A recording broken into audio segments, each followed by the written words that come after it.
Hello, everybody. This is Chase Buttice with Oracle Podcast here. I am recording on both platforms once again. I'm using the mic. I think it's going pretty good. Here we go.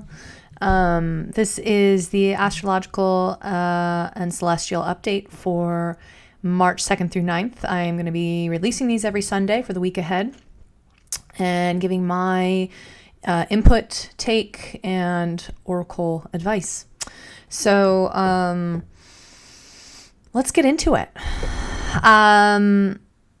Many astrologers are talking about March being this insane month. I just honestly am like, I think there's a lot of hype out there. Like, yes, it's a time of great change and awakening, but anybody that is giving you kind of like, just pay attention to the frequency and the vibration of whatever is being handed to you. And if there's like elements of fear that are embedded, I just kind of retract.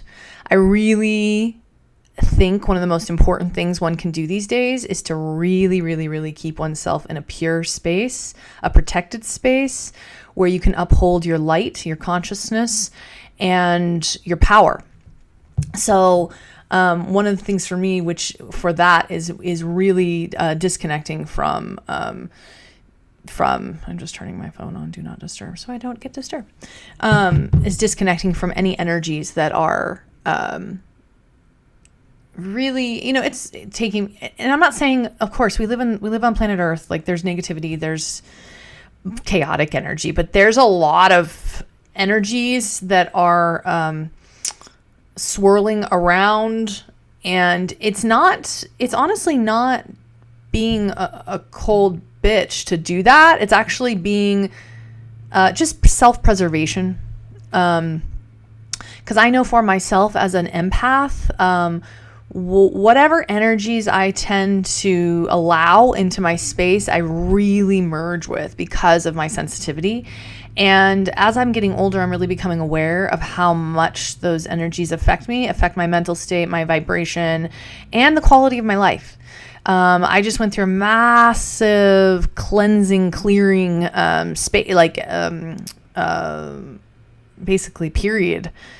And I've done massive cleaning, massive clearing, and I can't tell you how much that's freed up my energy and how much it's allowed me to have more creative space and to prioritize my needs in a way that I don't know if I ever have quite before. I know I have, but it's really a powerful thing. So we're all bogged down with many responsibilities. We all have responsibilities, and we all have lives we've chosen and responsibilities we've chosen. I'm not saying get rid of, if you're fighting with your spouse or whatever, and they're like negative that you divorce them or anything like that. What I'm saying is that we find spaces of protective places where we honor and honor our own energy, our own vibration. We allow ourselves to have time and space, spiritual space to contemplate and to connect, so that we're not always processing the energy of everyone else all the time.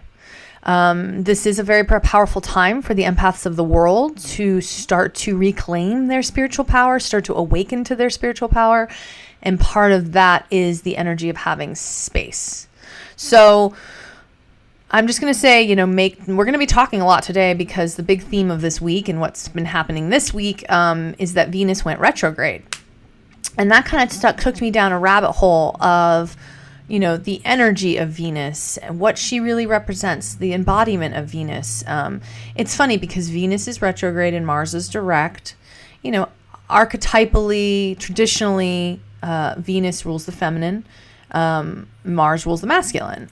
We are all made up of masculine and feminine parts, right? So, but the world we have lived in, especially the U.S. of old A, has been very yang, masculine, dominant, meaning, yes, the men are the people, mostly men are running things, but also just the prioritization of the masculine energies, which are rationality is a big one. Drive, work, action, doing, the machine. So, and then the virtues of receptivity, rest, connection, gestation, restoration, relaxation, allowing, connection, spirituality.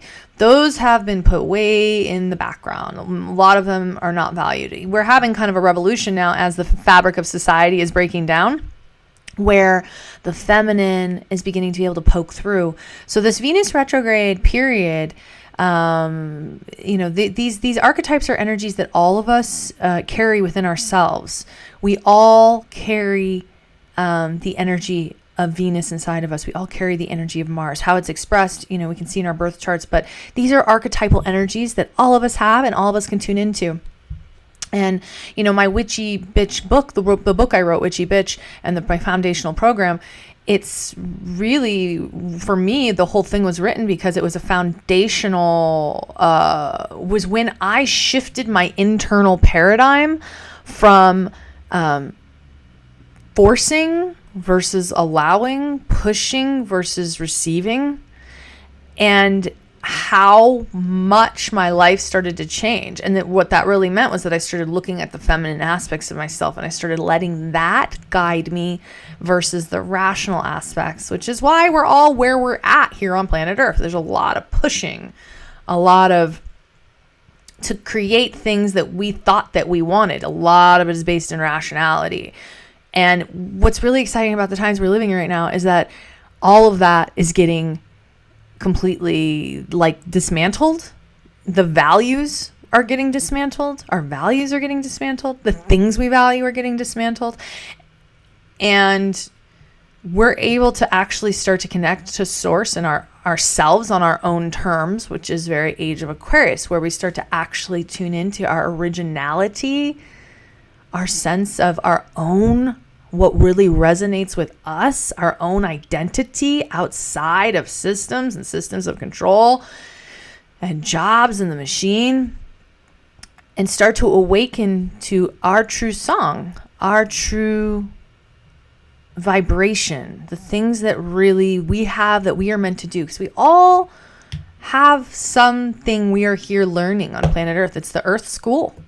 And, a lot of people say people come to planet Earth. It's not an easy place. It's a place of intense learning.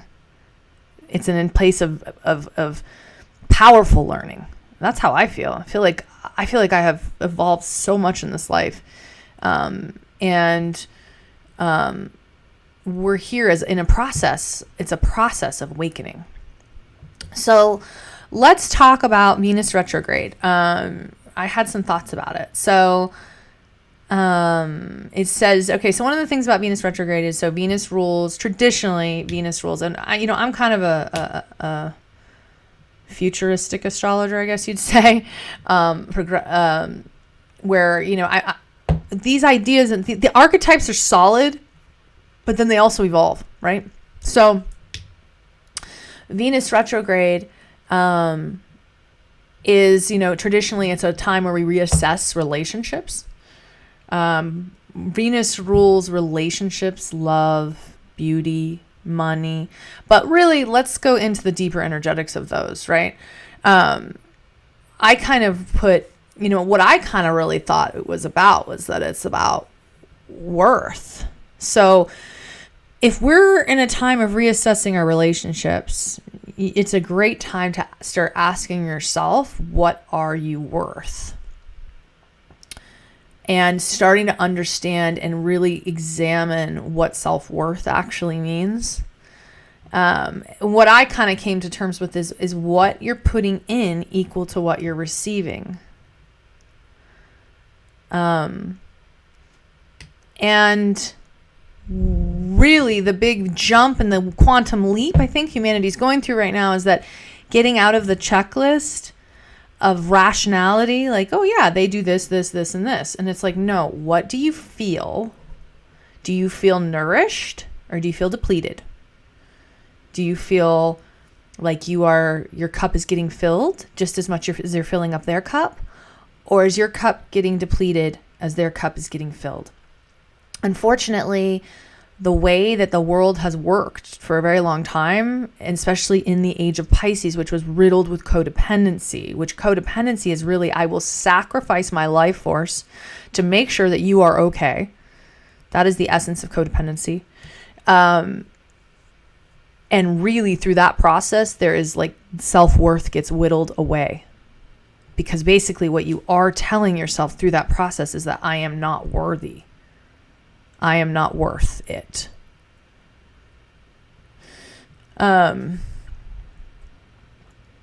so as we're moving into the age of Aquarius and we're moving into this idea of what are we worth, is what we're putting in equal to what we're receiving? This is a big, big, big piece. And I will say, for the sensitive ones of the planet, masculine and feminine, the sensitive ones of the planet throughout the ages, especially through the age of Pisces and through monotheistic religion, where there was a hierarchical order that was male and outside of ourselves, what ended up happening to the feminine or the yin or the emotional or the empathic or the intuitive, be it male or female, was that was put into a servant role, service role. And that because the wise people, priestesses, sorcerers, they were killed for sharing and actually exercising their powers of creation and of vision and of intuition, literally burned at the stake, whatever. What happened was that those powers went underground, and the only way that we felt safe was to use them through helping others. So we used our powers to help others versus fully letting ourselves be seen. That's why the witch's wound is very real for many, many, many empaths. And most empaths don't even realize that they are witches, priestesses, priests, whatever you want to call it. Guides. If you are highly sensitive, if you've realized you're a highly sensitive person, that means you are an empath. That means that you have spiritual powers. And, what's happening here on planet Earth is that more and more and more and more people are waking up to their sensitivity. And we're going to all start kind of waking up to realizing that, empaths not just simply being taken advantage of to serve others' emotions or to serve others, but to start to exercise their own spiritual power and start to awaken to their own conscious powers of creation. This is kind of, for me, what I think is about the age of Aquarius and really what the witch's wound and the witches coming out of the closet is about.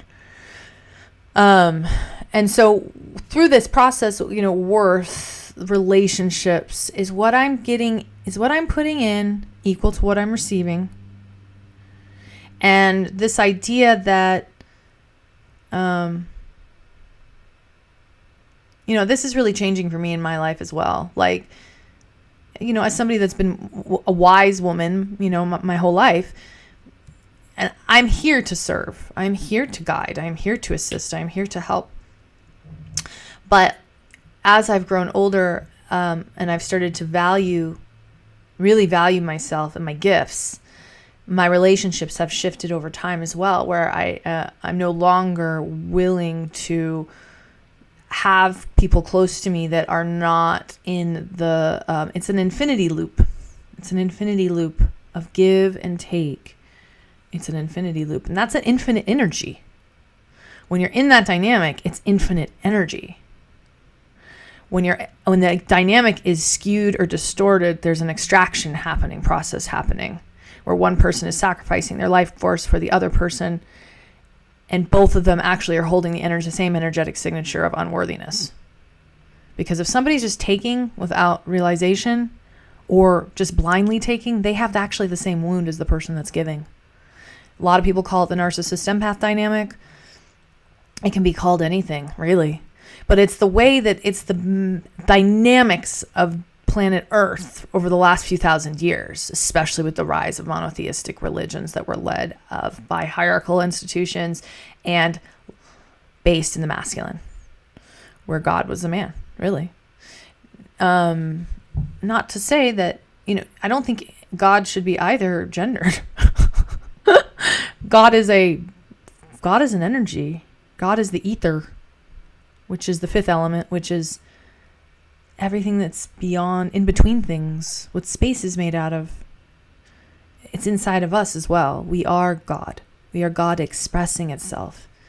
In God I live and move and have my being. That's Maya Angelou's favorite quote from the Bible. It's so funny. I know quotes from the Bible based on people that I love that have studied the Bible, but I myself have never studied the Bible. I've never been able to crack that book. I just can't do it, man. I don't know. I can't bring myself to do it. Maybe too many lifetimes burned at the stake by the hand of the church. I don't know, but just can't seem to do it. But it's funny because it's like, I just see it as the Bible, as an astrological chart, a tarot deck, runes, whatever anybody's using, a Quran. They're an anchor. They're a place for us to look at and to use as a material thing for our intuition to be able to work through. That's what it is. And intuition is spirit working through us.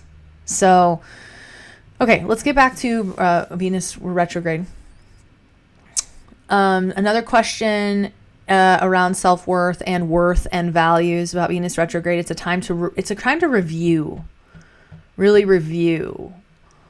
Is what I'm spending my money on worth what I'm getting back? I think this is a big thing with a lot of like stuff we buy online. I mean, how many of us just, it's kind of crazy, the quality gap. It's like you can buy something online or anywhere really, and it's just the quality has gotten so poor for the amount that used to get you a lot more for your money, right? So the value has gone down, and starting to pay attention to that. I'm starting to pay attention to that. I'm not really buying things that are crappy quality or things that I don't enjoy anymore. I'd rather get one thing that is of good quality than 5 things that are going to break down and just pollute the earth, right? Or, your money has a lot to do with your energy. Is what you're spending your energy on worth it's the same idea. And actually, those two things are actually very connected to your finances as well. It's very interesting. I will tell you, once I started shoring up my energetic field, getting out influences of extraction, protecting myself, the level of abundance that started coming in has been insane. And it's because I'm valuing myself. And the value of the self is directly linked to the money in the bank account, which is also linked to also the level of quality of life that we have. Because value, worth, Venusian energy has a lot to do with how much we can receive. Can we receive this moment? Can we receive this beauty? Can we receive Mother Earth? Mother Earth is Venusian. Okay? That's why she is Mother Earth, okay? Taurus, the sign of Taurus, that is fixed earth energy. It's the cow, which is, and traditionally through many cultures, the cow has been revered as, Isis wears cow horns. Io wears cow horns, like these goddesses throughout time. And it's the earth element. Mother Earth is Venusian, meaning Mother Earth is so freaking beautiful, right? The blue skies, the wind, the sun, the green, the flowers, the air, the sunshine on our body. Yeah, there's places that are really harsh and cold and this and that, but even there's beauty in even that, right? Mother Earth is an abundant Venusian place. And so a big question around self-worth and things like that and value is, are we allowing ourselves to receive it? So are we so caught up in, because it's right there. It's literally right there. All we have to do is open to receive it. So are we so caught up in, a lot of us are very caught up in thinking, which is what we've been trained to do.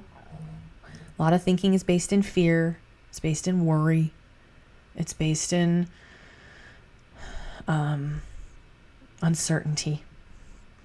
And a lot of it's based in control, right? And it's okay. It's where we're at in the human condition, but it's the thing that, we've prized. That's been the modality of the senses that we have prized in the last few thousand years, especially here on planet Earth, the last 100. And it's really part of the downfall because of humanity, because it keeps us in a loop of doubt and looking at what is not there versus what is there. And so in order to receive, sometimes we have to get out of the head and into the heart, into the gut, where we allow the love of Mother Earth, the love of the universe to come and permeate us. So we have to allow beauty in, allow ourselves to see good things, detach from our minds, detach from judgment. Believe me, I'm a Virgo. I have my mind, it's ruled by Mercury. I have so much discretion. And looking at things whether or not they're true, whether or not they're pure. But I have my Sun conjunct Venus, meaning ultimately I love beautiful things. Ultimately I love beauty, and I love to relax, and I love to enjoy myself, and I love to enjoy Mother Earth and to languish and to give myself that time. And there may be people listening here that have very stressful lives, still, in that loop of having to make the bills, having the kids, being married, having a job, this and that. But just remember, and I say this pretty much every time I give my readings here, and I talk about this what we're going through here on planet Earth. But it's so funny because Albert Einstein came to me last week. I was teaching at this place called Two Bunch Palms, and the spirit of Albert Einstein came into the room, and I feel it. I can feel him around. And he's in my office, Mr. Einstein. I love him so much. But his spirit's been around me lately because he was a Pisces, and the theory of relativity came from his vision. And these downloads of where we're at right now on planet Earth, and what we're receiving. He's just been there. He's been around. He's been giving me the information. It's pretty amazing. But, okay, I got off track. Sorry. So anyway, back to Venusian energy, and this idea of really thinking about self-worth and thinking about I remember what I was going to say. So a lot of people may have stressful lives. But yeah, the power of the reason I brought Einstein up was because it's the quote that has led all of my work and will continue to lead all of my work in this world. He and I are very connected. I feel like I could cry. I love him so much. I love you, Einstein, so much. But is this quote by him that's my favorite quote of all time? Well, one of them. Oscar Wilde has some good ones. Goethe has some good ones too. But you cannot solve a problem from the same consciousness that created it. Which is very on point with the Audre Lorde quote, "The master's tools will never dismantle the master's house," or something like that. I think that's what it is. It's the same idea that you cannot use the same way to solve something. And so if you are in a period of you're stressed out, you have a hectic life, and you don't know how to get out of it, the only way out is through employing other modes of consciousness so that you can begin to receive and be in alignment with the universe. So it's really moving into the Piscean realm, or the realm of intuition, where you start to connect with spirit on a spiritual realm. And that has to do with Venus. It's like tuning into the etheric love of this universe, tuning into what love is and allowing it to permeate you and then starting to act in accordance with that. So really a lot of self-worth has to do with receiving. How much can you receive? Not just money, not just this, not just that. What nourishes you? What nourishes you on a very deep level, not just food. Can you give it to yourself? Like today, such a beautiful day here in Joshua Tree. I finally like cleared this room. I have an entire room and I'm just dedicating it to yoga. And I finally did some yoga this morning in the sun in my face. And, I used to be like a yogi. I haven't done yoga in so long. I was like, oh my God, nourishes me. I feel so good when I do this. What has been keeping me? I'll stretch here and there a little bit, but I'm like ready to reinvigorate my yoga practice. I'm going to start doing it every morning. I feel so freaking good, right? We keep ourselves from doing things that feel really good. So, okay. Aries. Okay, so the other thing is the Venus is retrograding in Aries, the power to assert our needs. This is a time where actually we actually have power in Venus to assert our needs. It's like when we're starting to look at where maybe things are off balance because it's in Aries. Aries is the sign of assertiveness, of bold, of birthing things, of being courageous, of confrontation. There's actually power here to begin to correct those imbalances. So why don't we give these things to ourselves? This is a powerful time. This is a powerful time. It's able to move energy. Aries is able to move energy, is able to assert itself. So it's able to actually speak. That's the big thing with Aries. Aries sometimes is very bold, emboldened, and that's why it's a sign of war, because it's not afraid of actually speaking its needs, but it's not about war. It's about speaking one's truth.